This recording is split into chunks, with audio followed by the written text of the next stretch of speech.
சிதம்பரம் சுற்று வட்டாரத்தில் 1 மணி நேரத்திற்கும் மேலாக பலத்த மழை கொட்டி வருகிறது. மேலும் விவரங்களை வழங்குவதற்காக செய்தியாளர் செந்தில்குமார் இணைகிறார். செந்தில்குமார், சிதம்பரம் சுற்று வட்டாரத்தில் மழை நிலவரம் என்ன?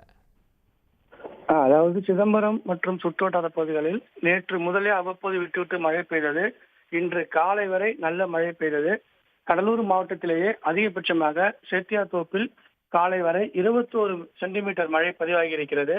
அதுபோல கொத்தவாச்சேரியில் 10 சென்டிமீட்டரும், புவனகிரியில் 14 சென்டிமீட்டரும், சிதம்பரத்தில் 13.5 சென்டிமீட்டரும் பதிவாகி இருக்கிறது.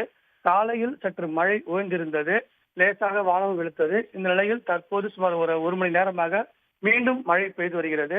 சிதம்பரம், அண்ணாமலை நகர், வல்லம்படுகை, பரங்கிப்பேட்டை, கிள்ளை, முட்லூர், புதுச்சத்திரம், கீரப்பாளையம், புவனகிரி, பின்னலூர், சேத்தியாத்தோப்பு உள்ளிட்ட சுற்று வட்டார பகுதிகளில் தற்போது மழை தீவிரமடைந்து மீண்டும் மழை பெய்ய தொடங்கியிருக்கிறது.